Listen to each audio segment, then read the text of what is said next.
Trigger warning in case this video gets too sexy. That's right, I'm talking about Tesla service. There's been a lot of content and shocking headlines over the years about the way Tesla handles service and communication, so I wanted to check in and see how it is in 2020 from my experience. Now, if you've seen some of those stories, you'll know that some of it's justified, and there are definitely ways that Tesla needs to improve or needed to improve from past mistakes. And then you'll also know that some of those headlines are serious clickbait and the issues are really blown out of proportion. But with that being said, Tesla, like any company's service department, has room to improve. But with all the headlines, potential buyers don't really know what to expect when they enter the Tesla ecosystem. I'll walk you through a couple service items that I've had done recently, and talk with a friend about his recent experience after a collision. But first I want to set the stage of how Tesla service works and how it's a little different than a traditional automobile. In that, in gas cars in the past, if I was in for an oil change, maybe they would notice something, some service item that needed to be done, a lot of routine maintenance things that always seem to crop up on those oil changes. Or other times I'd be driving and hear a weird sound and I'd keep going as long as I could possibly stand it, or as long as the car kept moving to save having to go in. But eventually you'd go in, have it diagnosed, they'd either have the parts on hand or be able to get them, and take care of it in a day or two, depending on the severity of the repair. And in my case, a lot of times, depending on whether a major repair was worth doing to a car that may not be as valuable as that repair. But in general, you take it in or make an appointment, you have it repaired that day, or maybe it's out for a couple days while that repair is being done. And we're all relatively familiar with that. One quick side note as I talk about Tesla service, it's important to remember that this is one owner's experience, and it's based on my experience and my perception, as I've only set foot in 3 service centers, and one of them was just for our delivery. But with our purchase of a 2015 Tesla Model S in 2018, we knew that it wouldn't be in pristine condition after having been driven over 50,000 miles by the previous owner. Although it's the nicest car we'd ever owned, some of those early Model S typical service items did rear their head, namely the door handles. We had some issues with those early door handles, and I think in the 2 years we've owned it, we've had all 4 replaced, all under warranty. But that was also all done by mobile service, meaning that after I scheduled an appointment in the app, a mobile service ranger would come to my home or to my work parking lot. I would unlock the car via the app, they would do the work and text me when it was finished. Now, if there would be a balance, I could approve that also right through the app.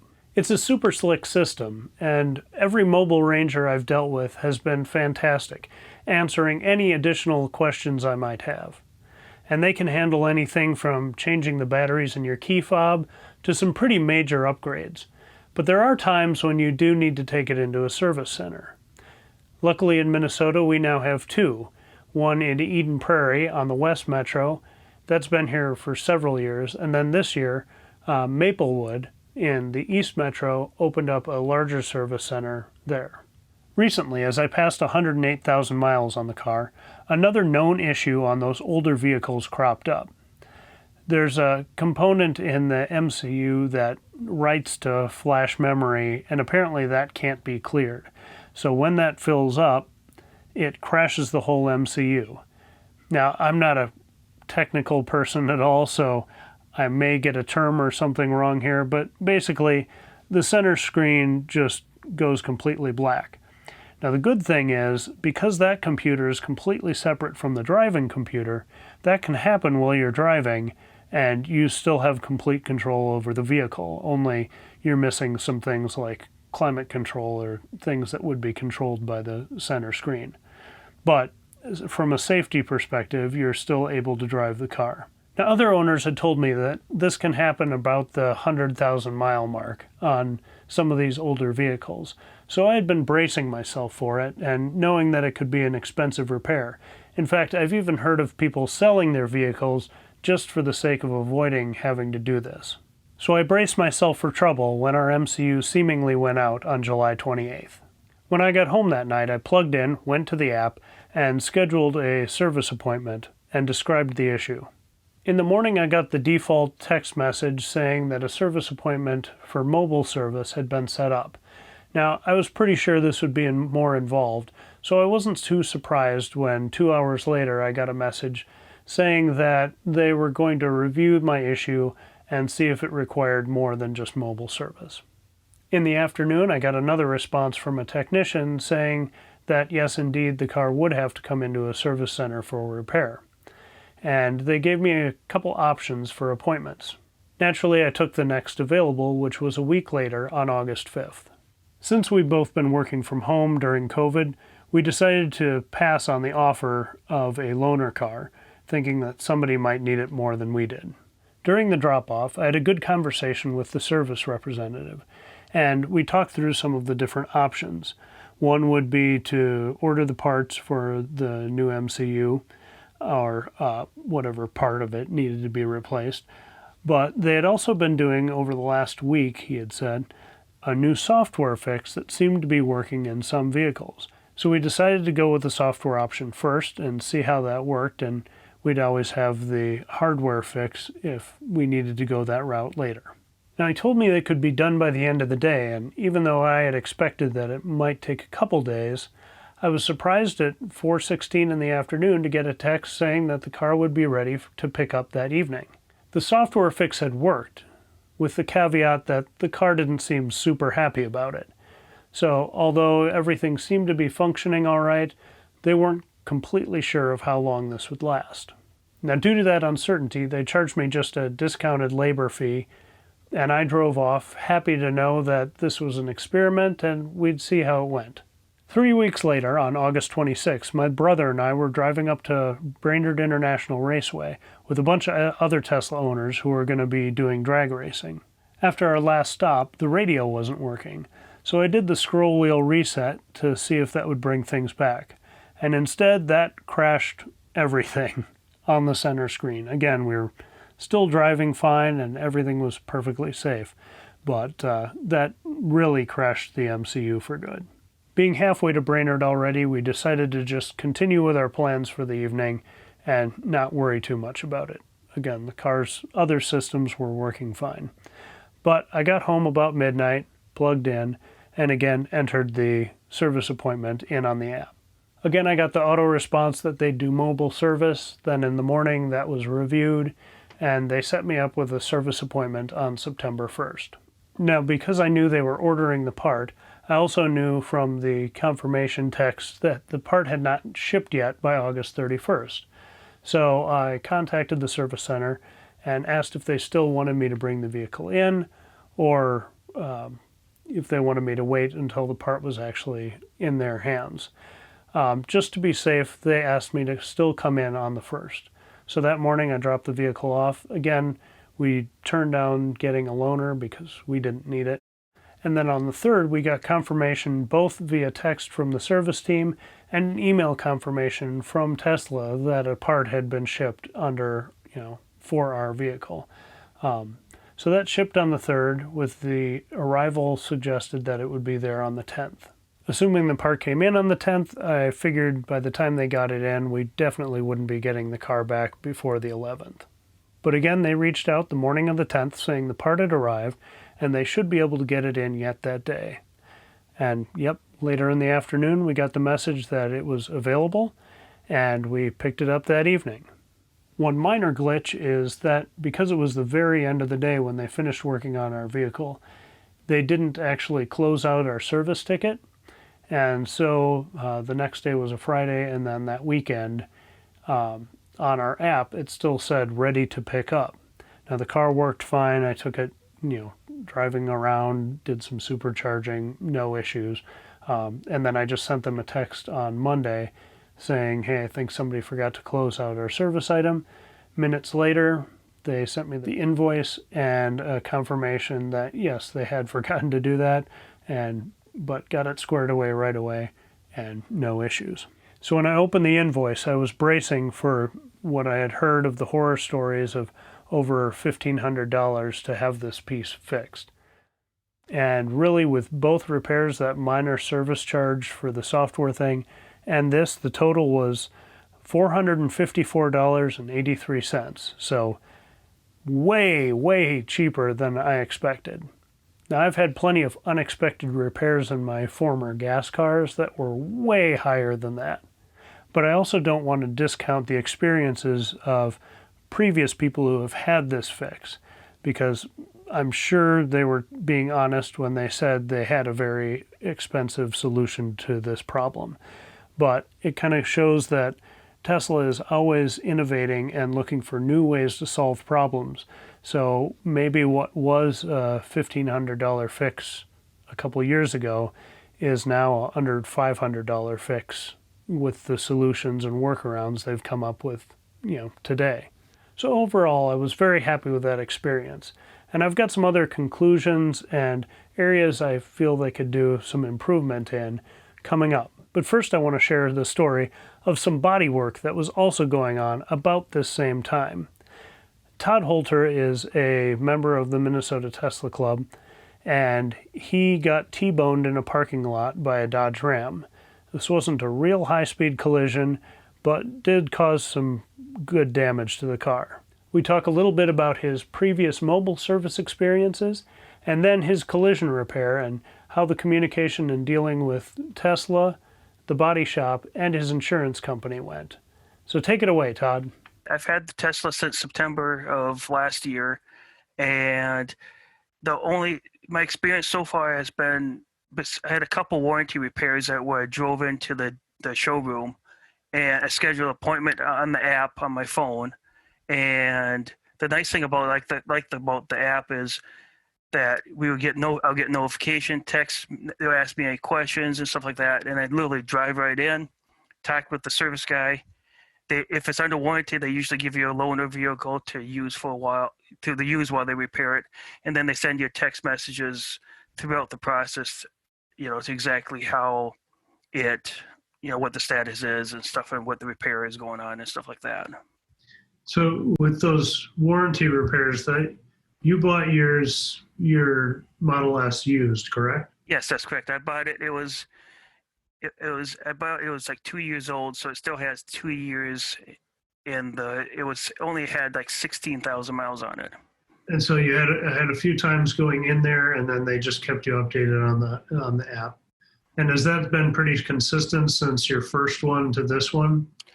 Yeah, it's been fairly consistent, and actually I had even a major accident recently, probably about a month ago, and where I actually took it to a service center that was certified by Tesla, and the experience with that was they literally called me every 2 days to give me a status update. They had the thing apart and itemized what needed to be fixed. Working with Tesla before the insurance agent was actually able to go there and visit the site to sign off on it. So they were just waiting for the insurance, and I got an email. They gave me a heads up that Tesla would send me an email with all the parts, that I'll get a confirmation order that they're sending it to the repair shop. And from the time they ordered the parts, it was like 3 or 4 days, and they got everything. And they were consistent. Yeah, go ahead. 3 or 4 days after the insurance gave the okay? It was basically it was like the accident happened on a Wednesday. I drove it. I had it towed to the repair shop that afternoon. By Thursday or Friday, they had it pretty much torn apart, itemized, the rough estimate of what the cost would be, and then they were waiting for the insurance agent to come out and visit. And they didn't come out and visit until Monday or Tuesday of the following week. Okay. And then I think it was towards the end of that week, after they visited, they actually ordered the parts. I think it was a Wednesday. So it was a week after the accident, they ordered the parts. And by the following Monday, the parts were there and they're already working on it. And they were even telling me at the repair shop they're working on the stuff that they could until they get the parts. Oh, so some of the body work and stuff? Yeah. You guys didn't have a loaner. Were you offered one, or did your insurance cover Un- un- one? And you just Unfortunately, when we switched at the beginning of this year, we actually switched insurance and we forgot to check the box for rental, car rental fee. You know, where you cover your $50 a month or whatever. Unfortunately, we forgot to check that for the Tesla. So other than that, it was just a minor inconvenience for us. More than it was more us not being aware of what the policy was than anything else. I even reached out to the Tesla showroom, just manager, just to see, hey, if they happen to have anything available. And of course, unfortunately, they didn't. So yeah, I think it's. I wonder if it's easier when they know something is coming in. You know, somebody's coming for an appointment. It might be easier to organize a loaner than, hey, this accident happened right down the road. yeah, exactly. And You have a it's spare car? yeah, and that kind of approach when I contacted them, I kind of framed it that way. You know, say, hey, if you have one, great. If not, we can easily afford to get a rental. It's not the end of the world if we need to. So And so the service that was done, you got T-boned by Dodge Ram, yes, and so you needed both the driver and passenger door replaced, and then the some body work, some paint work on the back quarter panel. yeah, that's correct. Yep, that's correct. And so they were able to, so they replaced the two doors Yes, and then just did the paint correction on the body panel, right? yeah, that's correct. Yep. So Yeah. while they're waiting for the doors and the parts and stuff like that to come, they'll work on the body part because they mentioned that because it's aluminum, it will definitely take a little bit longer. It's a little bit harder to work with, so the technicians need to be more skilled. Mm-hmm. And they mentioned that it's going to may take a little bit longer, but it didn't really add that much compared to what the initial estimate was for how much ETA time it was for getting it back on the road. And were they pretty consistent? Did you have it back about the time that they told you you would, or? Yeah, it was. I mean, they said it was probably 3 weeks or 3 weeks or so Okay. before it came back, and we were actually had a vacation in between that. So if even during that time, it wouldn't have been back even before we left for the vacation, anyway. So it kind of worked out type of deal. So it's no big deal. We have, my wife has her car, and even my daughter has a car. So it's like, okay, we have two other vehicles we could use. And they even gave me a little bit of heads up. It may take a little bit longer just because it's an S as opposed to a 3. But in reality, we were waiting for the insurance anyway, so it didn't matter that much. Because Yeah. I mean, it was like 20. They received it the 25th, and it was ordered the 21st. So it's like, and there was a weekend in there too. They So received approval from the insurance on the 21st. And I think it was either the 18th and the 19th. They received approval and an adjustment because it happened on the 12th. It was in the shop at the 12th, and then they were waiting for the insurance until Tuesday, the 18th, the following Tuesday. And then once they got adjusted the price for it, then they placed the order, and I believe these are the 20th or the 21st. It was placed. The order was placed, and the parts came. Some of the parts came on the 24th. The rest of it came on the 25th. wow, yeah. And like you said, they were and the whole time they said they were doing other stuff on the car anyways. So Yeah. it's yeah. And And coming then to California, really, that's not bad. no. So I was definitely impressed with that. Really, most of your communication, other than like the parts updates and things like that, was most of that communication through the body shop. Yeah. The body shop, pretty much body shop, and then did most of the communication. Tesla did absolutely no communication. The only thing they did is after the repair is done, they sent me an email asking for like how did the repair shop do, basically. Okay.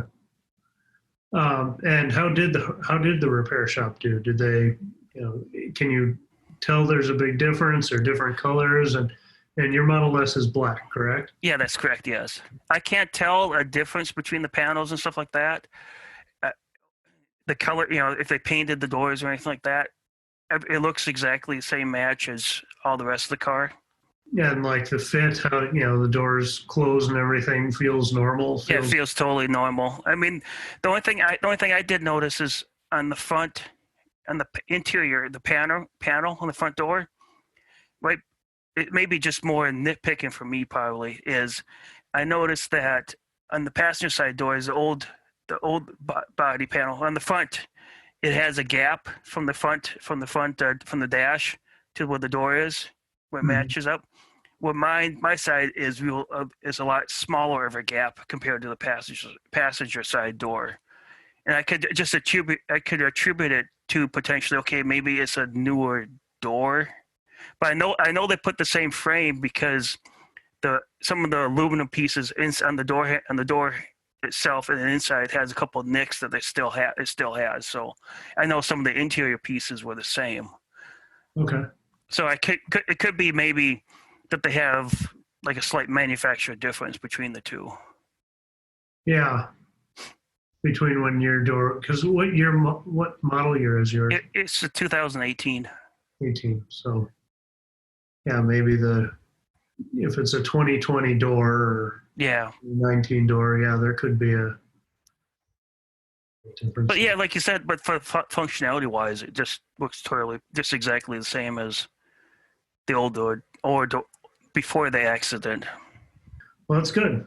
Yeah, if you can't really tell the difference other than that minor interior piece, and No, if it blends and everything, that's great. the only thing is I have to call the repair shop because actually on the leading edge of the door, the black, there's a little like a couple spots where they missed it with the white. That you can see the white underneath, like the primer or whatever. So I was Oh, gonna call them up about that, just minor little thing like that. I was just like, okay, fine. a couple nicks in the paint on the new door. It's like, or it was more like like if you do the trim, or you would tape over something, and you kind of miss the spot type of deal after the fact. Oh, How the edge, it looked a little bit of that, but it's more right on the seam where when you open the door, it's on that hinge side. That one of the leading edges, there's a couple of spots where it's like probably about this long, about that much, sporadically through the door on the door. That's you wouldn't notice it. I didn't notice it right away. And the nice thing about the repair shop too is they stand by the warranty. They said, okay, if you have any issues, not like typical, oh, you have only 2 days or you only have 2 weeks or something like that. They yeah. say, okay, you can come back, call the guy. They'll come up, call the guy if you have any problems and stuff like that, and they will definitely take care of you. Well, that's good. And so the body shop's gonna take care of that. Yeah, I have to call them. I'm gonna call them tomorrow morning and have them take a look at that. Did they just did the body shop just get a primed door and then they painted it? Yeah, that's what they did. Yeah, that's what they told me. So basically, Okay.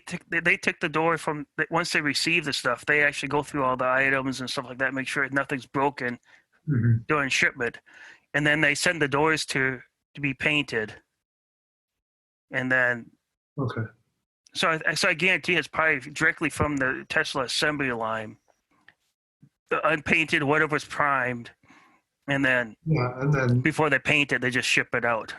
then the local shop paints it the Yeah, color. Okay.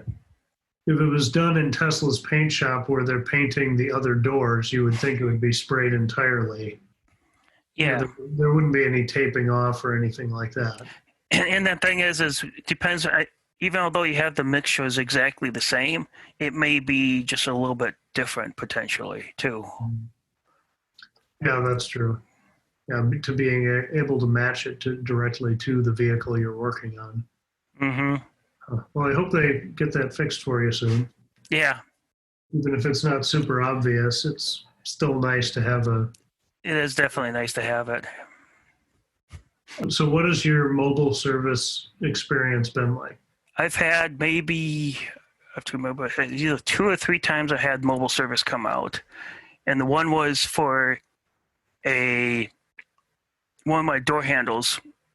it malfunctioned. It would present, but it wouldn't. You pull on it, and nothing would happen. And I had them come out and fix that. And then the other time I had it was one of the windows on the rear passenger side. When you open up the door, the window wouldn't go down. It'll catch a little bit on the frame. Oh, on the top of the frame. Yeah, there? top of the frame, the window would. And I had a mobile ranger come out and do that to make an adjustment for it. And those two things were covered under warranty. The only thing I paid out of pocket was they recommend a yearly cleaning of the brakes and calipers and stuff like that for winter states.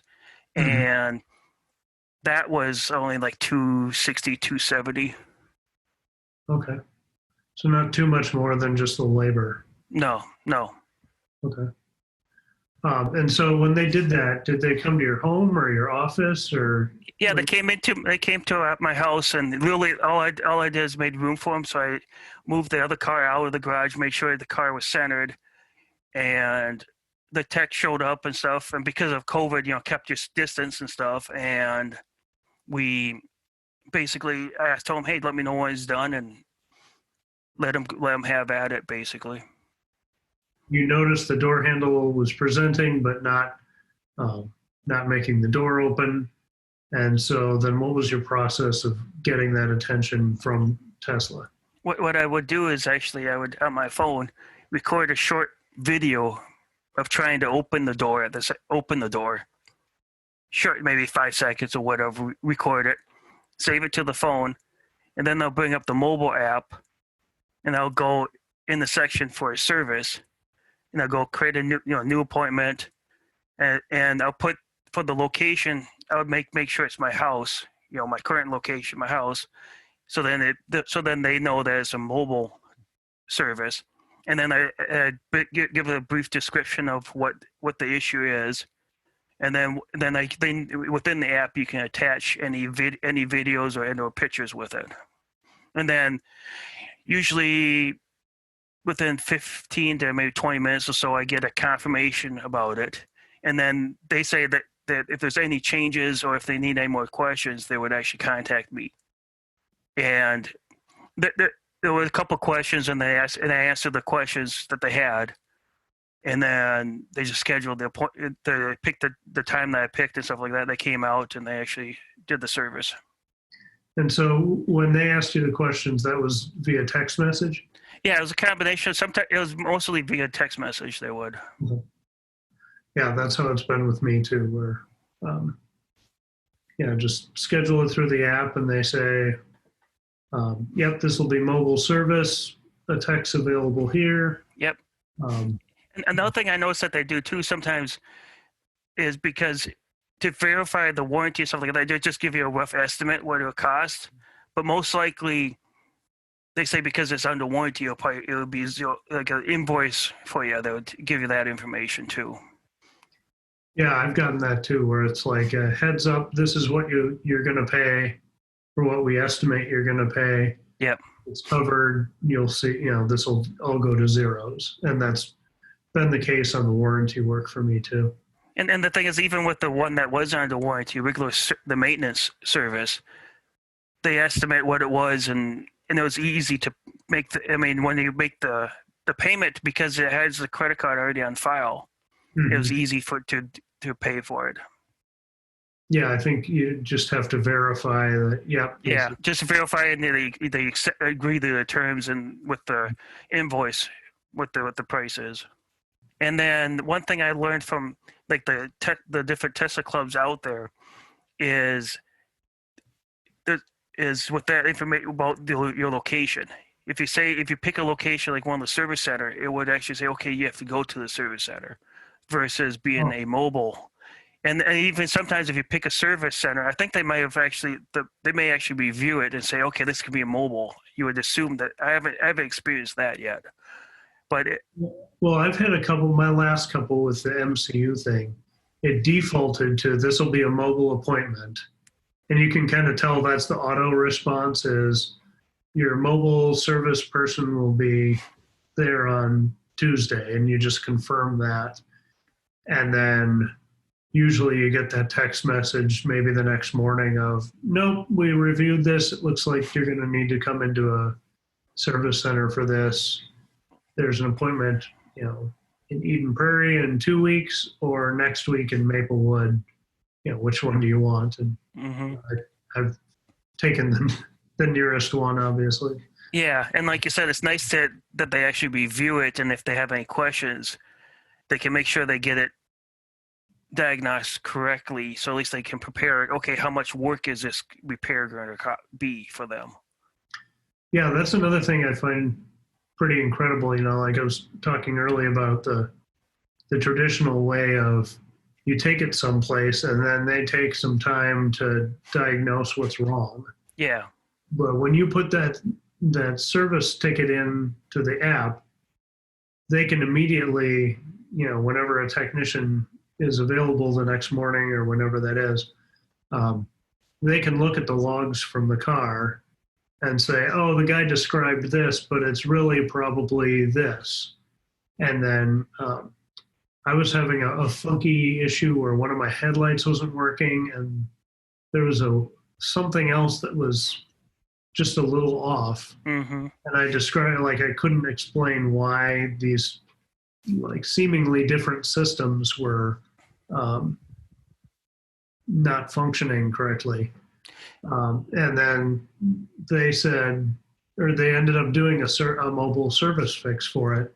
But they said, yeah, these systems are connected to the battery in the same way. And so when there's a mount or something, if that gets loose, then it trips all these three. And so they came out not needing to dig into it to figure out what it was. They just, showed up and got right to work. Yeah. And the nice thing too is with taking the pictures and or the video from your phone, you can at least describe it. If you see a video of it, a video sometimes is a lot better than a static picture, because sometimes if it's like intermittent or anything like that, you can send them the video of it and they can watch the video and go, oh, this is what's going on with it. So like you said, they can get in there, just jump right away, know exactly what the problem is. Yeah, and I know, like, when I'm typing, my wife can attest to this, and probably anybody I've talked to, is sometimes I'm really bad at explaining things. Something will be really obvious, and I'll explain it, and my wife will say, why did you say that backwards? So yeah, having that photo reference or that video reference for the tech to go, well, I don't know what the heck he was saying in his text, but I know what that problem is. Yeah. And especially good if you have something like a noise of a vehicle. You can always record the video. Okay, my car is making this noise. Let's record it, and then you kind of get the general area where it's coming from. Yeah, and sometimes, with noises, you hear the stories of, well, I took it to the dealership or I took it to the service center and they couldn't reproduce the noise. But if they have that example, then yeah, that's pretty helpful. Cool. Well, thank you very much for jumping on here and talking about your experience. Oh, sure. Not a problem. Big thanks to Todd for jumping in and sharing his experience here. I really appreciate another perspective.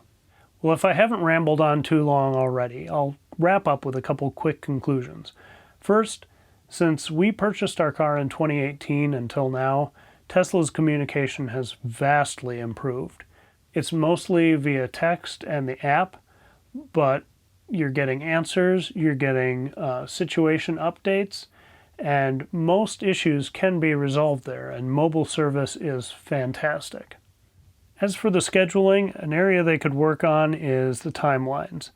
And, for non-emergency issues, waiting a week isn't a big deal. But for more pressing needs, it really is a difficult thing to have to wait that long, unless you can get a loaner or a rental or something arranged quickly. Now, I think because my issue could wait, they probably are prioritizing, and I know they send out mobile service as fast as they can when there's a major issue. So I think that's something they're working on, but I'd really like to see them increase their capacity. I know having that second service center in Minnesota has made a huge difference already to us. Based on Todd and I's experience, the shipping time for parts has improved a lot. I've heard a lot of horror stories in the past of, really long waits, and ours weren't bad. But still, the parts aren't ubiquitous. They aren't like, a Ford part you can go to the Napa next door and find that part and get it installed the next day. So that's an area they need to work on, but I would say they're definitely moving in the right direction. One thing I'll always appreciate about Tesla service is there's no salesmanship. There's no blinker fluid or anything silly like that. It's, they diagnose the problem, they fix the problem, and you're on your way. There's no drama about, oh, you really should get this package or that package. It's what's the best fix for you? How can we get it done? They get you out the door and it's finished. The hassle-free factor is fantastic. Now, Tesla is in hyper-growth mode, and they're rapidly expanding their production and their supercharger network, which is great. But service has, in the past, definitely lagged far behind the speed the fleet was growing. But like I said, it's improved a lot in the last couple of years, and I know every service person that I've talked to is really passionate about offering a great experience. Now, sometimes there are things that are beyond the control of, the local service center, but, there are really passionate people who are trying to solve problems. Now, one final thought as we're talking about service is there's a lot less of it. There's no oil changes, no exhaust system, far fewer brake issues because of the regenerative braking of the motors. So that's a huge hassle and expense that's eliminated.